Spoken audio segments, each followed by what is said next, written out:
Dialogue pour le temps présent et pour les temps futurs.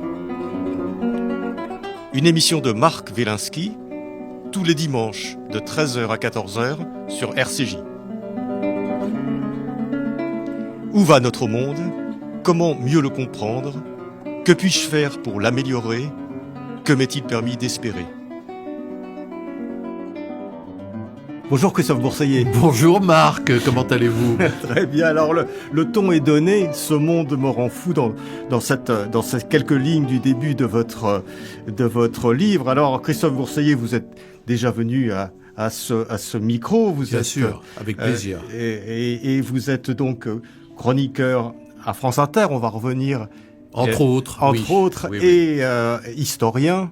Oui. Et on avait parlé ensemble il y a quelques mois de ces messieurs qui appelaient Monsieur Hitler, donc tout de l'extrême droite. L'extrême droite, l'extrême gauche, voilà. Enfin, je suis fasciné, ou pas fasciné n'est pas le bon mot, mais disons que je m'emploie à décortiquer les courants minoritaires, les marginalités depuis de nombreuses années, et j'ai commis de nombreux livres sur ces sujets-là, et c'est vrai que je suis devenu, entre guillemets, une sorte d'expert extrémisme au pluriel. Voilà.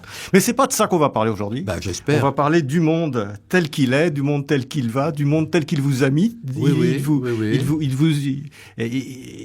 vous irrite de temps en temps. Mais vous savez, l'histoire de ce livre, c'est une chronique que j'ai proposée sur une radio célèbre, qui est la première radio de France, qui est France Inter. Et en fait, c'est venu d'un sentiment que j'ai eu, c'est que pour terminer les matinales dans les radios en général, il y a toujours 5 minutes d'humour. Et moi, je leur ai dit à France Inter, mais écoutez, l'humour, il y en a marre.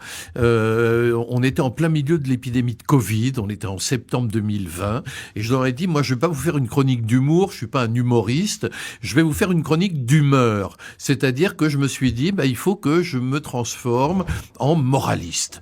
Et que je réfléchisse à ce monde, et que j'en parle avec humour évidemment, mais que je décrive ce monde qui est quand même totalement absurde. Il faut vous rappeler que quand j'ai démarré cette chronique, Ce monde me rend fou, on était donc en 2020, tout le monde a porté des masques, les gens ne se serraient plus la main, ne s'embrassaient plus, on avait peur les uns des autres, on était à 10 mètres les uns des autres, enfin il y avait un truc alors c'était légitime parce qu'il y avait une maladie bien sûr, mais quand même, on pouvait avoir un sentiment de dérèglement généralisé.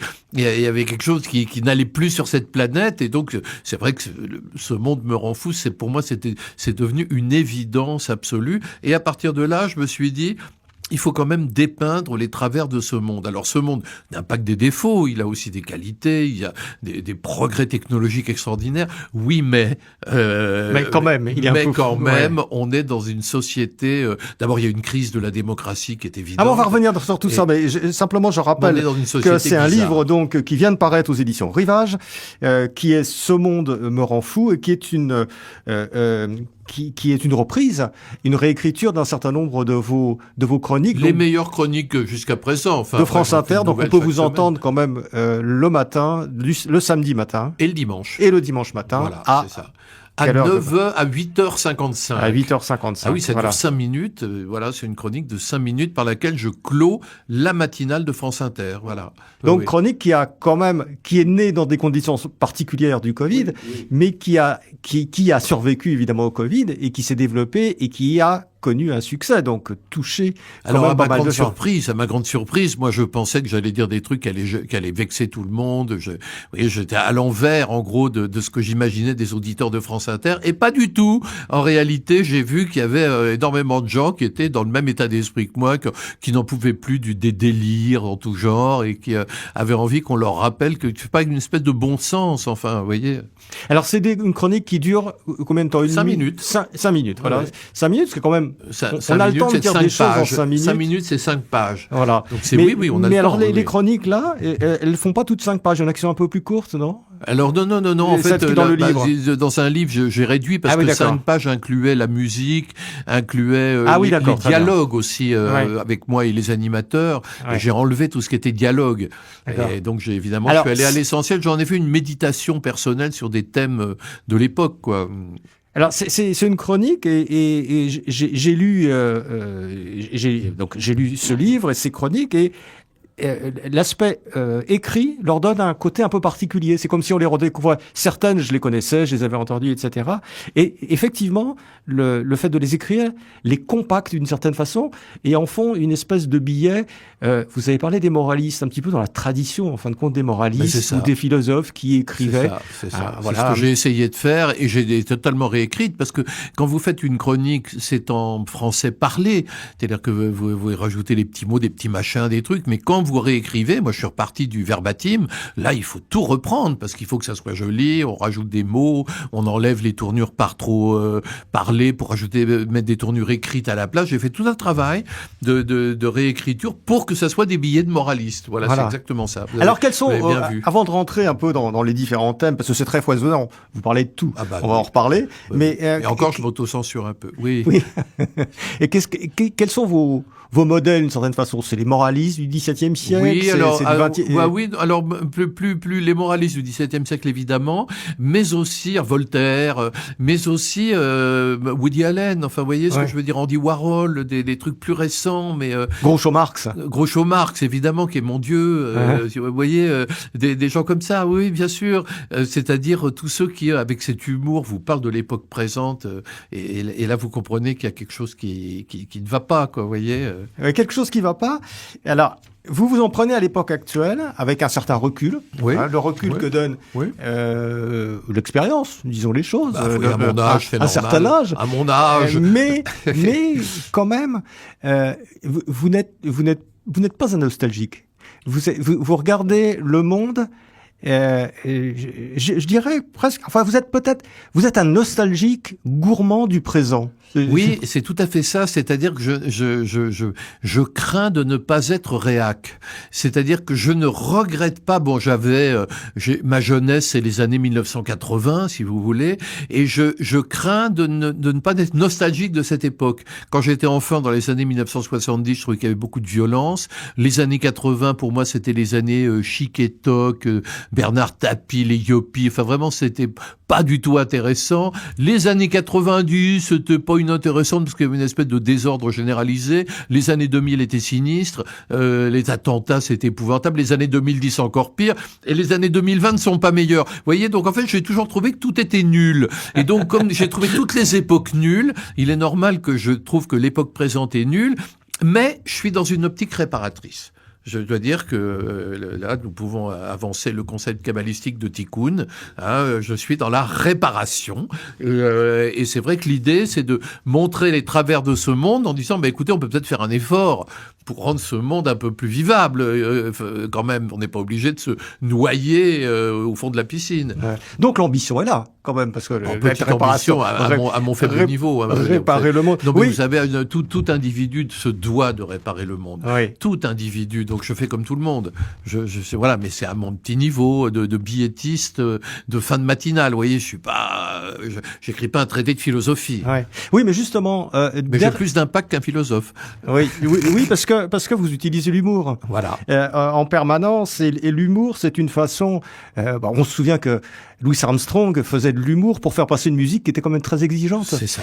Et c'est un peu ça. Vous êtes un peu Louis Armstrong de la chronique. J'aimerais être le Louis Armstrong de la chronique, mais c'est vrai que j'utilise l'arme de l'humour. C'est même naturel pour moi, je dirais. Ouais. Et donc ce monde vous rend fou. Je pense que ce monde nous rend tous fous. On va prendre quelques exemples. Ça a commencé avec le Covid. Oui. Grande période de folie qui nous paraît loin maintenant. Qu'est-ce que ça a initié chez vous? Il y a eu une espèce de réaction par rapport à ça. Le monde n'est plus comme avant, ou alors est-ce qu'il est reparti exactement? Non, alors c'est ça qui est extraordinaire avec les humains, c'est que pendant le Covid, tout le monde disait vraiment une époque nouvelle s'ouvre, le monde ne sera plus jamais comme avant, et il y a un mouvement de sagesse, l'humanité a enfin compris, enfin j'entendais des trucs comme ça. Résultat, l'épidémie s'est arrêtée heureusement, et au bout de 2 ans quand même, 2 ans où les gens on était tous dans une espèce de situation situation bizarroïde comme ça. Et au bout de 2 ans, c'est reparti comme en 40, mais avec une énergie, une violence même incroyable. C'est-à-dire que tout le monde s'est précipité dans les avions, dans les trains, dans les restaurants, dans les rues pour faire son shopping, une espèce de frénésie. Et ça a dit quelque chose d'une humanité qui n'apprend rien. C'est-à-dire qui n'a aucune capacité à évoluer, qui n'a aucune capacité à aller vers la sagesse. Regardez la multiplication des guerres. Ouais. Je veux dire, c'est très frappant. On pourrait se dire, vous savez pourquoi on a créé l'ONU en 1946 en disant on crée l'Organisation des Nations Unies pour aller vers un nouvel ordre mondial, parce que ça serait bien qu'il y ait un gouvernement mondial, parce que on vient de vivre Auschwitz, on vient de vivre la Seconde Guerre mondiale, on vient de vivre c'est Hiroshima, on a vécu tout ça, donc maintenant l'humanité a compris, et donc maintenant il y aura plus jamais de guerre, et donc maintenant on va vers un gouvernement mondial. Résultat, en 2025, il y a des guerres partout, tout le monde s'entretue, personne n'a rien appris, et on n'a jamais été aussi peu mondiaux, entre guillemets. Vous voyez, c'est passionnant pour moi d'observer à quel point cette humanité est incapable d'évolution. Donc, faut le montrer, faut le dire, il faut le faire remarquer. Ouais. Mais alors, cette humanité, il y a quand même un certain nombre d'éléments qui sont nouveaux et que vous cueillez comme ça au fil un petit peu de vos états d'âme et de l'air du temps que vous savez capter dans ces chroniques. Et notamment, il y a un thème qui revient assez souvent, c'est le thème de la concentration et de la distraction.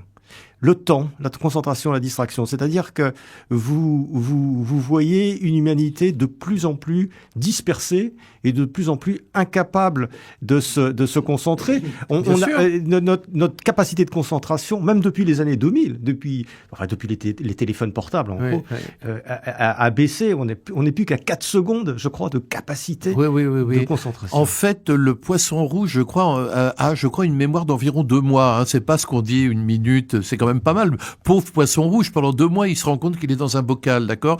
Mais nous avons une concentration moindre que 2 mois, vous voyez? Et en fait, le problème, c'est une espèce de problème de distraction et d'emballement. C'est-à-dire que, pourquoi avons-nous conquis le cheval? Pour aller plus vite. Pourquoi avons-nous inventé le vélo? Pour aller plus vite que le cheval. Pourquoi avons-nous inventé le train? Pour aller plus vite que le vélo et le cheval. Pourquoi avons-nous inventé la bagnole? Pour aller plus vite que le train. Pourquoi avons-nous inventé l'avion? Pour aller encore plus vite. Pourquoi avons-nous inventé le web? Pour aller plus vite. Pourquoi inventons-nous l'IA aujourd'hui? Pour aller encore plus vite. Et là, je me dis, d'accord, on va toujours plus vite. Mais on va plus vite, on est à un degré d'instantanéité folle qui fait qu'on ne sait plus où on en est. Et donc on est dans une espèce de folie où on va tellement vite qu'on se lance vers le précipice sans s'en rendre compte, tout en étant soumis en permanence à des distractions absurdes. Et donc voilà. Alors si vous voulez, par exemple, ce qui est formidable quand on va sur le web, parce que vous ouvrez Internet en disant tiens, je vais aller répondre à un mail. À ce moment-là, publicité pour un voyage en Grèce. Donc tiens, oui, je vais peut-être aller en Grèce. Et puis là-dessus, pop-up, un truc, message Facebook. Qu'est-ce qui se passe sur Facebook? Je vais sur Facebook. Et au bout de 10 minutes, vous avez oublié pourquoi vous étiez allé sur le web. Vous voyez, on est dans cette espèce de degré d'absurdité. C'est la distraction absolue, quoi, hyperbolique. Distraction absolue et accélération absolue. Et le pire, c'est amnésie généralisée. C'est-à-dire qu'on ne sait plus, on ne se souvient plus de rien. Donc on voit une guerre, quelque chose d'épouvantable, et on ne fait pas le lien avec le passé, avec l'histoire, vous voyez. Tout est comme ça. Je vous donne un exemple tout bête, de les villes françaises. Les villes françaises, il y a quelques années, on a éventré toutes les villes pour faire des tramways. Vous vous souvenez? Donc ça a été des travaux monstrueux. Maintenant on a le tramway partout. En 1950, il y a eu des travaux monstrueux pour détruire les tramways. Pourquoi? Parce qu'on disait les tramways ça va pas assez vite, fonçons, faut aller vite, c'est le monde moderne, il faut des bus, ça va plus vite les bus. OK? Et en 2010, par là, on dit non, ça va trop vite les bus, ralentissons, doucement. Ça va dans le bon sens. Oui, alors c'était bizarre comme sensation. Non, ça pollue. Non, attention, ça va polluer. Et donc on met, on enlève. Alors faudrait savoir. J'appelle pas ça le progrès, moi. J'appelle ça l'amnésie généralisée. Voilà. Amnésie généralisée, et évidemment, pour un historien comme vous. C'est ça. c'est quand même un problème. C'est passionnant que les gens soient amnésiques. Ouais. Vous savez, je vais vous donner un exemple moi de bêtises généralisées qui m'intéresse beaucoup. Vous savez que j'étudie les mouvements extrémistes et il y a un groupe qui m'intéresse assez, qui est un groupe d'extrême gauche, pas très puissant, mais quand même assez connu, qui s'appelle Révolution Permanente. Alors tout un programme, voilà. C'est un petit groupe d'environ 200-300 personnes, donc c'est vraiment pas une grosse organisation, mais il y a quelqu'un de connu qui gravite autour ou qui en fait partie, c'est l'actrice Adèle Haenel, vous voyez. Or, Révolution Permanente a une particularité dans le paysage de l'extrême gauche qu'on ne souligne pas assez, c'est que Révolution Permanente ne fait aucun tract. Révolution Permanente n'a pas de journal. Révolution Permanente ne fait pas de brochure de formation. Révolution Permanente, c'est rien que des vidéos sur Instagram, TikTok, Twitch, etc. C'est-à-dire que les gens qui adhèrent, qu'est-ce qu'on voit sur les vidéos? On voit des filles ou des mecs très en colère. J'en peux plus! Faut tout casser! Bon, ok, d'accord, très bien, etc. Ok, mais c'est tout. C'est-à-dire que les gens qui rejoignent Révolution Permanente n'ont aucune idée de qui était Léon Trotsky, Lev Davidovich Bronstein dit Trotsky. Ils n'ont aucune idée de Lénine, ils n'ont aucune idée de ce qu'est que Marx. Ils n'ont aucune idée de rien. Ils sont juste des petits jeunes en colère et sans mémoire. Et ça dit quelque chose d'une époque intéressante, vous voyez, d'une époque marquée par une forme de bêtise qui s'accroît. Oui, mais alors cette colère, en fait, finalement, les gens vont là pour partager cette colère. Oui, on partage de la colère. On partage de l'affect. Mais est-ce qu'il y a partage pas d'idées. Est-ce qu'il y a une théorie derrière quand même? Est-ce que le fait de partager de la colère va être un peu le ferment d'une révolution future? C'est-à-dire qu'il faudrait qu'il y ait une théorie derrière, mais à ma connaissance, comme Marx n'a fait aucune vidéo sur YouTube, ça va pas être facile. Vous voyez, il faudrait demander à Marx s'il pouvait faire une ou deux visios sur TikTok ou un truc comme ça, sinon on est mal barré. Ah ouais. Alors, il y a beaucoup de choses quand même dans notre société qui nous rendent fous. J'ai pris des exemples qui m'ont touché d'un point de vue personnel. Je comprends. Et que vous semblez partager, Christophe Bourseiller. C'est d'abord les tatouages. Oui. C'est vrai que les tatouages. Alors, on est d'une génération où ça nous paraît bizarre. Moi, j'avais une hantise dans la vie, c'est que mes enfants se fassent tatouer. Ils ne le sont pas encore, mais alors ma fille, moi, elle se tatoue. Elle se tatoue. Alors pourquoi se tatoue-t-on tant? Pourquoi se tatoue-t-on tant? Pourquoi se tatoue-t-on tant? C'est la question que je pose, évidemment, qui est quand même intéressante et frappante. C'est-à-dire que personne ne se tatouait au siècle dernier, au XXe siècle, à part les repris de justice, à part quelques rares rockers, à part les membres des mafias russes, mais à part ça, personne ne se tatouait. Et aujourd'hui, c'est devenu une sorte de généralisation. Donc il y a là quelque chose qui ça dit beaucoup de choses. Hein. Ça dit le désir de se distinguer dans la masse, c'est-à-dire le désir par tous les moyens d'exister en tant que micro-individu. C'est-à-dire qu'on est dans un monde qui est de moins en moins mondialisé, un monde dans lequel le concept de collectif est de plus en plus dilué. Et un monde dans lequel il y a des millions de micro-identités qui cohabitent. Et donc, quand je me tatoue, je mets un petit truc, un signe qui va me délimiter moi, me définir moi, dans ma toute petite personnalité par rapport à mon voisin de palier. C'est ça l'idée du tatouage. Et après, il y a aussi une dimension tribale assez mystérieuse, c'est-à-dire que comme si l'humanité occidentale, tout à coup, retrouvait des racines tribales ancestrales. Parce qu'en fait, c'est les tribus qui se tatouaient au siècle dernier, tribus africaines. Oui, mais il y avait une signification qui était... il y a toujours une signification. Les ethnologues l'ont étudié, ça faisait partie d'une caste ou d'un totem. Mais aujourd'hui encore, quand je me tatoue, c'est mon totem. Quand je me tatoue, je dis quelque chose qui me représente. Voilà, ce que j'aimerais être, au fond. C'est pour moi, le tatouage est comparable aux gilets jaunes. C'est-à-dire que, vous savez, pour bien comprendre la révolte des gilets jaunes, il faut voir que les gilets jaunes, en fait, au dos du gilet, ils avaient une inscription. Et l'inscription les définissait. Infirmière en colère, retraité à bout de souffle, etc. Ou Jésus sauve, il y en a qui avait ça. Et c'est pareil avec le tatouage. C'est cette façon de se définir par une espèce de micro-identité. Mais en même temps, le tatouage, c'est très dangereux parce que le gilet jaune, on peut l'enlever ou changer l'inscription. On peut changer de gilet, mais le tatouage, pour l'effacer, c'est pas facile. Hein, quand vous tatouez un truc ridicule au milieu du front à l'âge de 15 ans. Sans compter que ça peut être dangereux, parce que le président du Salvador, quand il est arrivé, a mis tous les tatoués en prison. Ah oui, alors Trump, lui, il a une technique, mais bon, les techniques de répression de Trump sont assez particulières. Donc lui, tous les tatoués en prison. Voilà. Il y a un pauvre type qui avait tatoué le nom de sa mère et qui s'est retrouvé au El Salvador. C'est pas marrant. Et en plus, il peut pas revenir. En fait, il y a pas de. Oui. Donc c'est épouvantable. Le tatouage est compréhensible. Bon, on va passer à autre chose, mais que si on est dans un système qui le comprend, sinon c'est incompréhensible pour les autres. On voit un serpent là qui vous donnez l'exemple du serpent qui entoure notre col. Voilà, c'est mon code. Ça dit quelque chose de ma propension au vice. Ça dit quelque chose. Moi, je connais quelqu'un qui s'est fait tatouer des ailes d'ange dans le dos. Vous voyez, donc ça dit aussi quelque chose. Enfin voilà, c'est une façon de définir sa personnalité, de donner un signe, de donner des signes. En plus, certains trouvent ça beau. Alors après, c'est un autre débat, ça évidemment. Mais vous qui êtes historien et donc un peu sociologue aussi, est-ce que c'est pas le signe quand même d'un manque de repères sociologiques? C'est-à-dire qu'on ne se définit plus par une religion, même plus par une génération d'ailleurs. On se définit par quelque chose de purement individuel. Alors il y a un individualisme généralisé, mais aussi un désir de connivence, parce que avec le tatouage, il faut tenir compte que le phénomène du tatouage généralisé, c'est des millions de personnes qui se tatouent, va de pair avec le branding. C'est-à-dire je me mets un bijou dans le nez, je me mets un anneau autour du nez, ça c'est pas terrible quand on est enrhumé. Ce genre je mets un rubis dans le nombril, des espèces de façon d'embellir son corps, d'en faire une espèce d'œuvre d'art bizarroïde. Il y a aussi cette dimension-là, c'est vraiment la glorification de l'individu.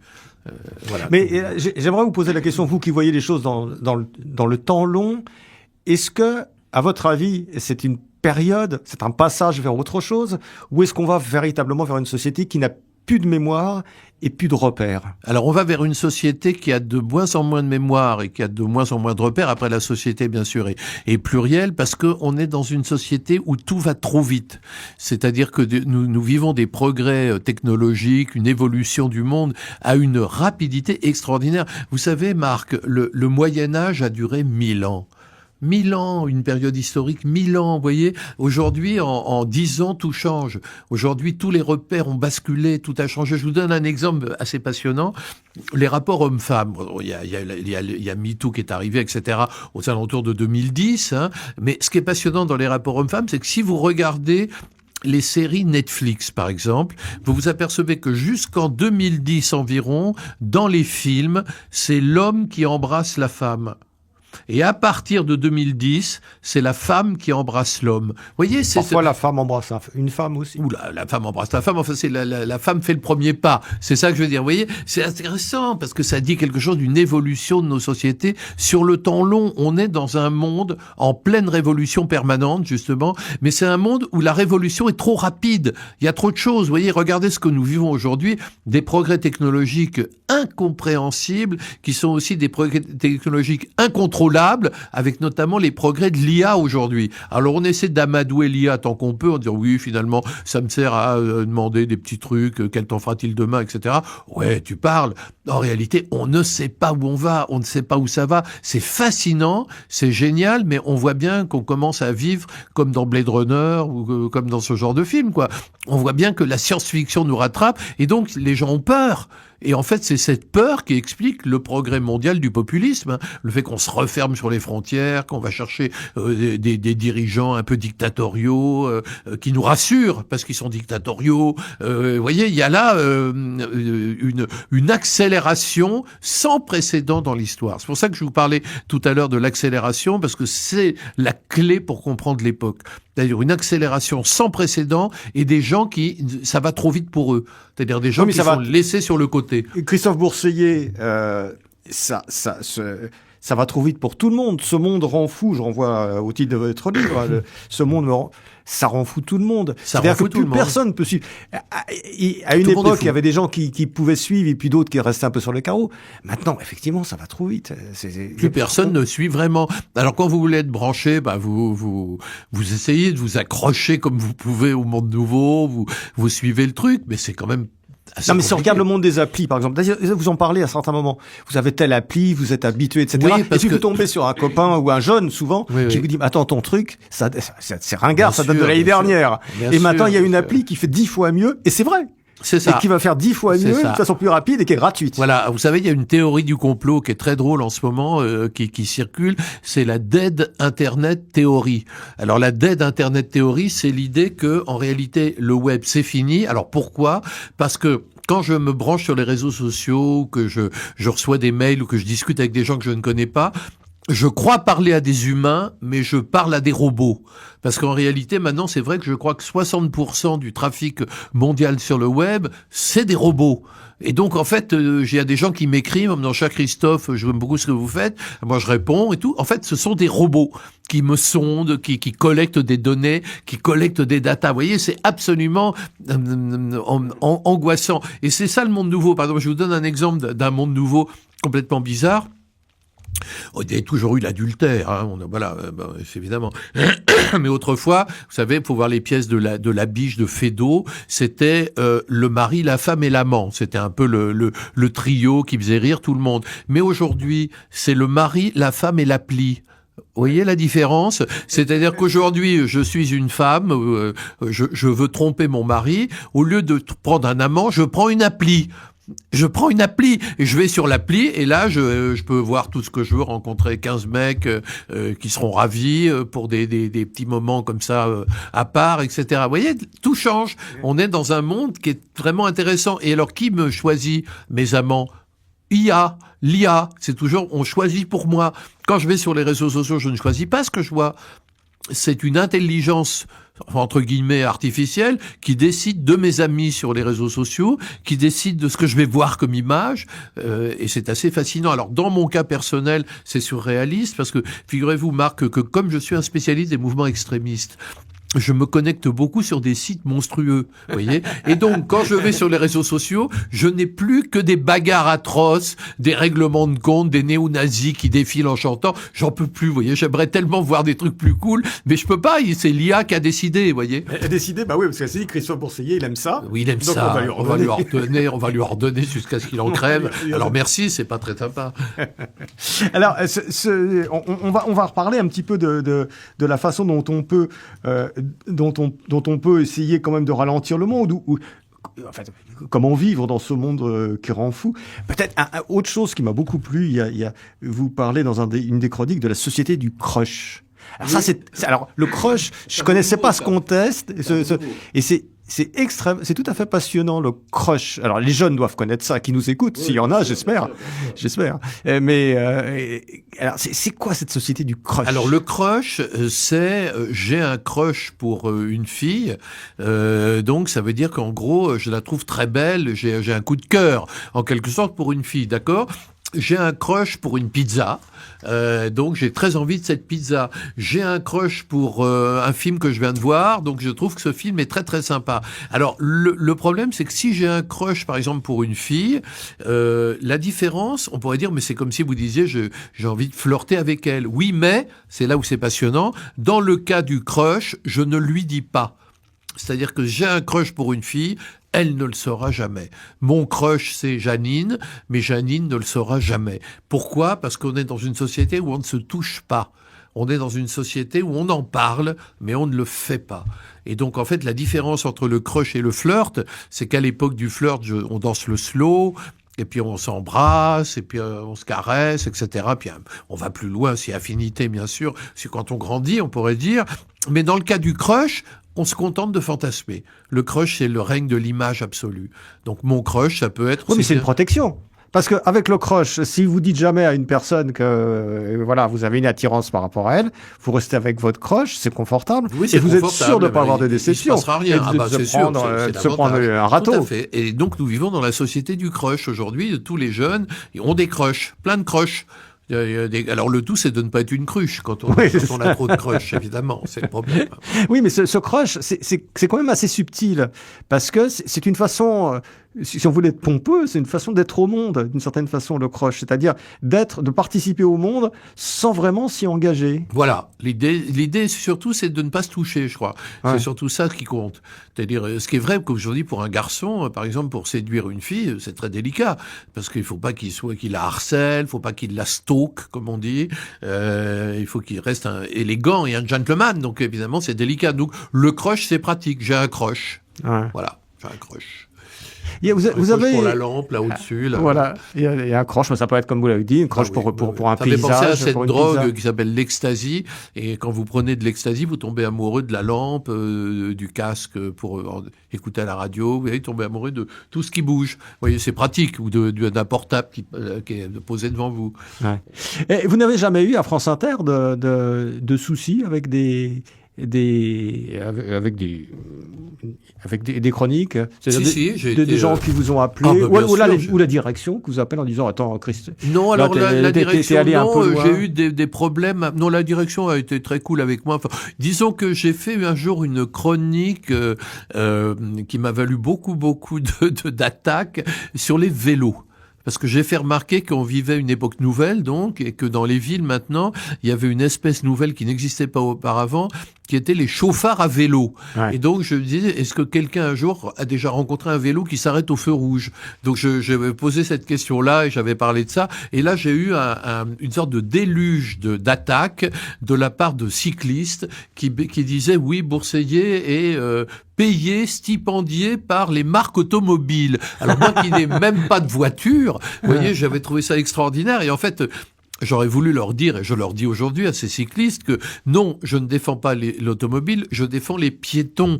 C'est-à-dire que quand vous êtes piéton et vous voulez traverser la rue au rouge sans vous faire écraser par un vélo fou qui fonce comme un dingue sans regarder en traversant les carrefours à l'envers. Donc voilà, c'est ça que je voulais Mais là, vous avez peut-être titillé la corporation des vélos. Oui, voilà, parfois on vexe. Voilà, c'est la fois où j'ai vexé. Une autre fois, j'ai frôlé l'incident diplomatique à France Inter, le jour où j'ai attaqué l'écriture inclusive. Ouais, alors ça j'imagine. Oui, alors pourquoi? Parce que j'ai fait une remarque que je vous fais et je vous demande d'y réfléchir, Marc.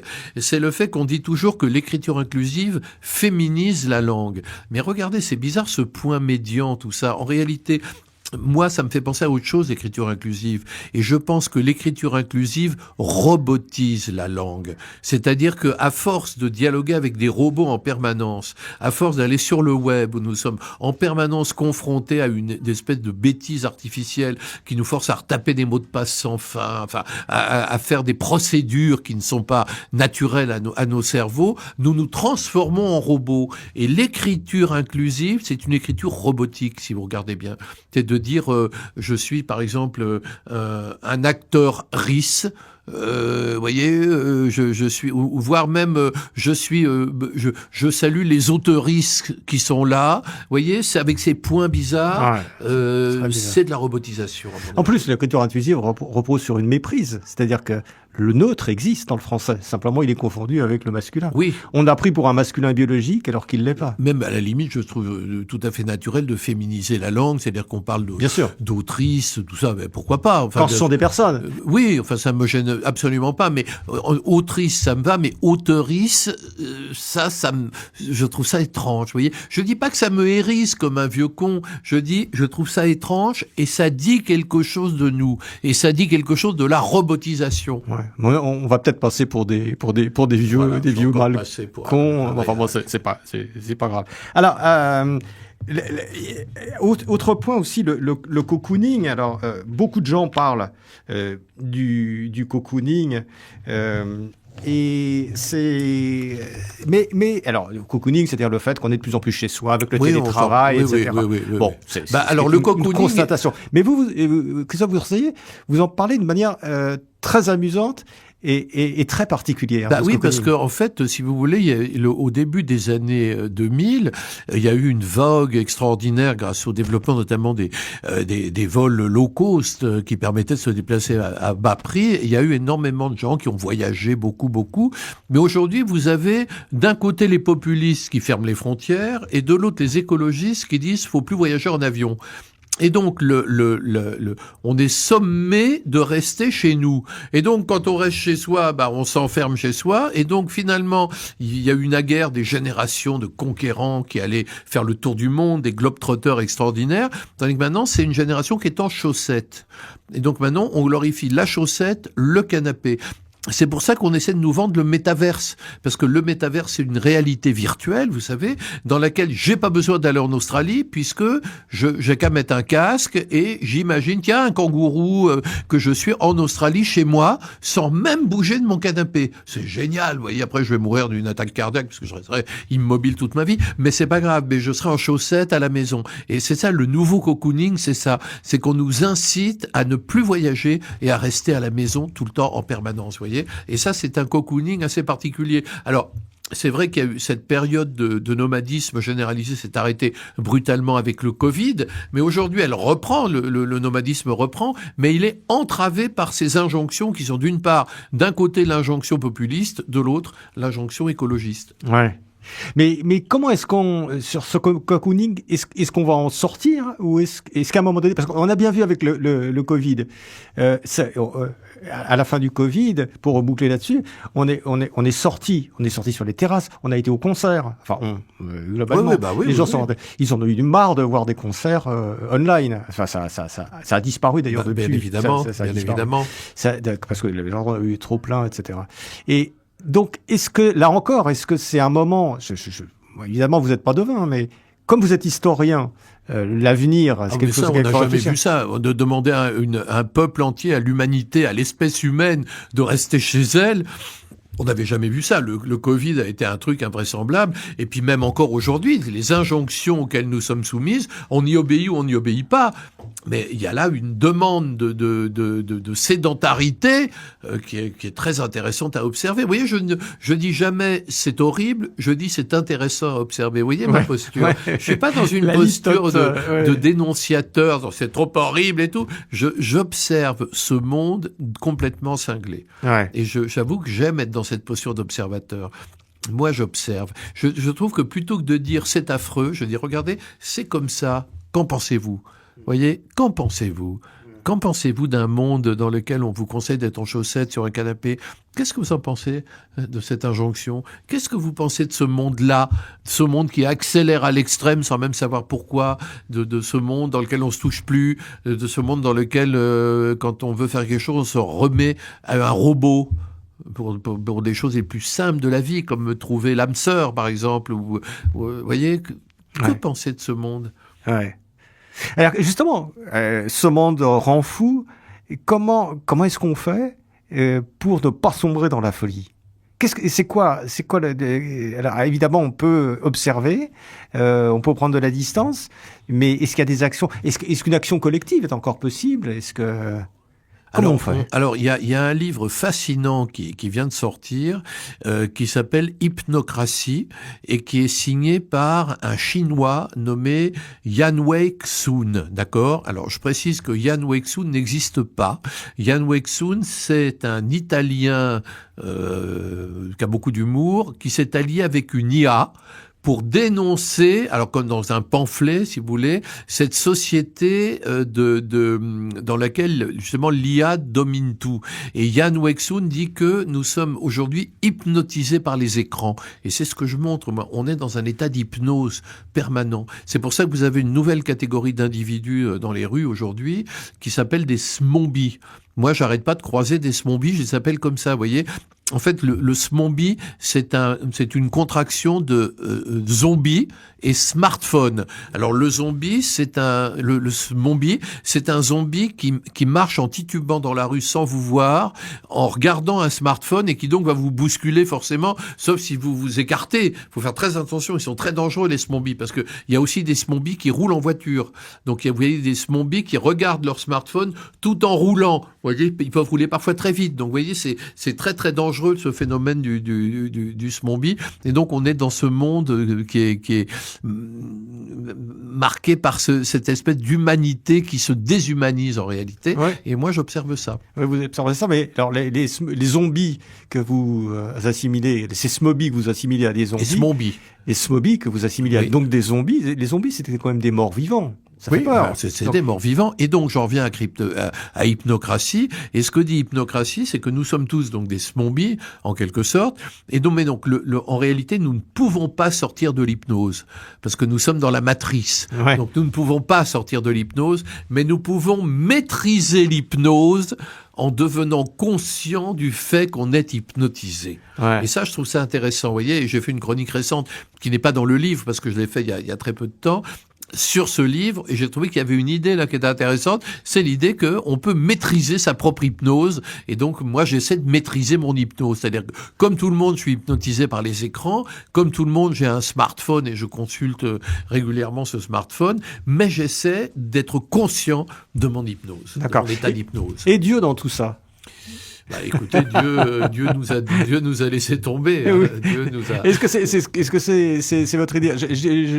La question que je pose, c'est parce que on a l'impression d'un monde qui n'a plus d'épaisseur donc vous écoutez, c'est-à-dire des choses qui changent, des choses qui sont extrêmement éphémères, et il y a des choses qui disparaissent, qui apparaissent et qui disparaissent aussi rapidement possible. Oui, c'est des modes éphémères. C'est des modes absolument éphémères. Une succession de modes éphémères, un monde un peu qui fait pchit, tout fait pchit, comme ça, une espèce de mouvement permanent et perpétuel. Mais vous savez, la vie, c'est ça. La vie, c'est l'expérience du tumulte. Quand on sera mort, on pourra se reposer. Donc c'est assez naturel que ça bouge autour de nous. Mais là, ça bouge à une vitesse, à un degré de folie qui est évidemment unique. Ouais. Et c'est ça qui est passionnant. Quelle est votre relation avec les jeunes ? Eh ben, je le trouve intéressant. Moi, les jeunes, il y a beaucoup de jeunes brillants. J'ai pas du tout le côté les jeunes sont tous cons. Vous savez, il y avait à un moment donné, j'avais été convié il y a quelques années sur France Culture à une très sérieuse émission sur le thème les jeunes sont-ils cons ? Vous voyez, et il y avait des vieux sociologues qui estimaient que la jeune génération était nulle, complètement idiote. Alors, je suis pas du tout d'accord. Je trouve qu'aujourd'hui, il y a vraiment des gens passionnants qui tentent de penser leur époque. C'est pas moi je suis pas du tout anti-jeune si vous voulez. Au contraire, j'ai envie de dire aux gens mais regardez ce qui se passe, soyez conscients, faites bouger les choses, faites changer les choses, améliorez-les, on peut tout améliorer. C'est intéressant le progrès technologique. Moi je suis pas pour le retour à la bougie si vous voulez. Alors sauf si elle est parfumée. Ça je veux bien une bougie parfumée. Mais sinon je suis pas du tout pour ça. En revanche, il faut maîtriser ça. Le vrai problème c'est l'absence totale de maîtrise. C'est l'espèce de ce côté n'importe quoi, sans mémoire, ce désordre. Et alors vous disiez Dieu dans tout ça, c'est vrai qu'aujourd'hui chacun a son petit Dieu. Alors mon Dieu c'est l'IA, mon Dieu c'est la consommation, mon Dieu c'est Beyoncé ou ma déesse plutôt. Enfin voilà, c'est vrai qu'on est dans une espèce de moment polythéiste extrême et particulièrement intéressant de ce point de vue-là à observer bien sûr. Et je posais la question fin de civilisation. Oui. Pour les jeunes, parce que il y a quand même, je disais au début que vous êtes peut-être un nostalgique gourmand du présent. Il y a quand même une donnée nostalgique chez vous, comme ça, un petit peu en fond d'écran, si je peux me permettre de l'expression, qui est vous êtes un homme de culture, d'histoire. La connaissance est importante pour vous. La littérature est importante. Le cinéma est important. La profondeur est importante. Et devant ce monde et ces jeunes qui ne connaissent plus souvent la moitié peut-être des personnes qu'on a évoquées. Peut-être ils ont entendu parler de La Fontaine, La Bruyère, mais de loin. Et ça, comment vous réagissez par rapport à ça, cette culture qui disparaît? C'est-à-dire que j'ai très très peur de la dématérialisation. C'est-à-dire que je vois, si vous voulez, moi j'ai des livres, des vrais livres en papier chez moi, et je vous donne un exemple personnel tout simple. Vous savez que j'ai eu un passé de comédien qui fait que j'ai joué dans peut-être 25 films dans ma jeunesse, ce qui fait que j'ai eu le privilège, et je suis toujours, d'être membre de l'Académie des Césars. Donc je vote pour les Césars chaque année, et pendant 20 ans, chaque année, c'était génial parce que je recevais par coursier un beau coffret avec des DVD où il y avait tous les films sortis en France pendant l'année. Un aide-mémoire extraordinaire, vous voyez. Et puis en 2021, le coffret n'est pas sorti. Et en 2022 non plus, et en 2023 non plus. Alors j'ai dit mais pourquoi ? On m'a dit mais vous êtes ringard, c'est fini, les DVD c'est fini. Maintenant, c'est dématérialisé. Alors les DVD, c'est vrai que c'est peut-être fini, mais les DVD, c'est, comme d'autres objets, c'est un objet culturel. C'est-à-dire que le DVD, vous pouvez le toucher, vous pouvez le mettre dans un coin, vous pouvez vous y référer. Alors que dès lors que vous êtes dématérialisé, vous allez quoi ? Vous allez consulter des listes de films sur des écrans. Ok, pourquoi pas ? C'est pas la même chose. C'est pas la même chose. Et qu'est-ce qui se passe si le système s'écroule ? Qu'est-ce qui se passe si Internet se casse la gueule ? Tout disparaît. Le savoir de l'humanité disparaît. Il reste les livres, il reste les DVD jusqu'en 2020. Et donc, le cinéma après 2020, il disparaît. Vous voyez ? Et là, il y a là quelque chose qui me fait terriblement Pour les peur. disques aussi, en fait. Les disques, c'est pareil. Les disques, c'est pareil. D'ailleurs, on le voit bien parce que aujourd'hui, les musiciens, alors tout est dématérialisé, bien sûr, mais ils font des disques. Pourquoi ? Pour avoir une trace physique de leur passage sur cette terre.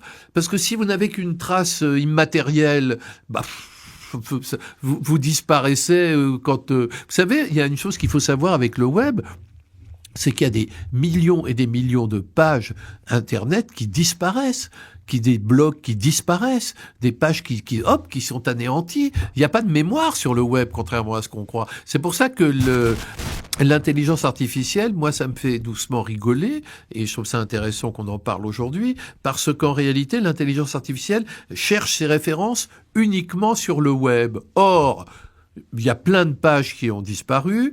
Or, il y a plein de mensonges et d'erreurs sur le web. Et en plus, vous avez une bonne moitié du savoir de l'humanité qui n'est pas sur le web, qui n'est pas numérisé. Les livres des grands penseurs grecs, ils sont pas numérisés. Et donc mais même l'expérience, le savoir-faire d'un potier. Je vous parle pas du savoir-faire, je vous parle pas du talent, je vous parle pas de ce qui nous caractérise nous autres humains, mais même d'un point de vue encyclopédique, si vous voulez. Je vous posez une question à l'IA qui est dis-moi quels sont les grands penseurs grecs. L'IA fera de son mieux, mais avec Wikipédia, c'est-à-dire un tissu de bêtises. Donc l'IA ne pourra pas vous renseigner là-dessus. Moi, j'ai une expérience, vous savez, on est toujours un peu narcissique, et il y a quelques jours, par jeu, j'ai questionné l'IA d'Elon Musk, qui s'appelle Grok 3, et j'ai demandé à Elon Musk, donc je lui ai dit, quel avenir voyez-vous pour Christophe Bourseiller ? D'accord. Et donc j'ai eu Christophe Bourseiller a un avenir incertain parce qu'il est très dispersé et il faudrait qu'il passe sa thèse de doctorat. Or mon doctorat je l'ai soutenu il y a des années. Alors mais le Grok ne l'a pas vu. Alors je sais pas pourquoi. Peut-être que c'était pas sur la liste, qu'il a pas consulté les listes. Il ne sait pas que je suis historien, Grok. Vous voyez. Donc c'est extraordinaire. Vous voyez, et donc je me suis dit mais ce que Grok dit de moi malheureusement est faux. Voilà, vous voyez, et ça m'a intéressé sur et les IA effectivement comment aujourd'hui. Alors on me répond oui mais attendez, l'IA évolue très vite. Dans 10 ans l'IA saura que vous avez fait un doctorat. Oui, mais les spécialistes de l'IA vous disent bien que l'IA est en train de s'épuiser parce que justement elle a épuisé tout ce qui est dans le web, elle a aspiré tout ce qui est dans le web, et maintenant les IA sont en train de s'auto-alimenter. C'est-à-dire qu'elle s'envoie elle-même des informations, ce qui fait qu'elle tourne en rond. Épuiser tout ce qui est dans le web, ça veut dire épuiser toutes les erreurs du web. Ouais. Si vous regardez les blogs de haine, la folie humaine, les réseaux sociaux, alors si c'est ça que l'IA va chercher, vous avez des raisons de vous poser des questions. Vous savez, je parlais de Wikipédia tout à l'heure, parce que l'encyclopédie Wikipédia, c'est une encyclopédie très dangereuse, dans la mesure où elle ne part pas de la source réelle, mais de ce qu'on dit de la source. Et donc, pour tous des sujets, c'est une information qui est complètement hasardeuse, foireuse, fausse. C'est vraiment, mais pas du tout un outil fiable. Et alors, ce sera ma dernière question à Christophe Bourseiller. Le monde nous rend fous, c'est le titre de votre livre aux éditions Rivage. Et si c'était la technologie qui devenait folle ? Quelles seraient les conséquences ? Mais c'est-à-dire que c'est la technologie est le reflet de l'humanité. La vraie question, c'est par exemple, pourquoi voulons-nous aller toujours plus vite ?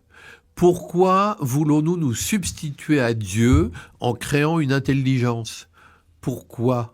pourquoi voulons-nous créer une intelligence? À quoi ça sert de créer une intelligence artificielle? On s'aperçoit que l'intelligence artificielle nous ressemble. Par exemple, il y a un type malhonnête qui a créé une intelligence artificielle aux États-Unis qui truandait sur la bourse. Parce qu'il était malhonnête, donc l'IA était à son image. Donc, voyez, donc après, oui, mais elle est encore plus intelligente que moi je veux bien, on n'en est pas là. Mais pourquoi voulons-nous? Vous voyez, qu'est-ce que c'est que ce muscle fou? Qu'est-ce que c'est que cette humanité qui veut sortir d'elle-même? Vous voyez, il y a là, pour moi, je suis fasciné par l'humanité. Vous savez, ça fait des années que j'étudie les minoritaires et les extrémistes. Et j'étudie quoi? Des groupuscules de cinglés. J'étudie des cinglés. Depuis, ça fait maintenant 40 ans que j'étudie des cinglés. Alors, parfois ils sont géniaux, parfois ils sont complètement dangereux, invraisemblables et évidemment à réprimer. Mais c'est ça que j'étudie. Et cette humanité, elle est composée en fait aux 3/4 de cinglés. Et donc quand je dis que ce monde me rend fou, c'est qu'au fond, je suis comme les autres.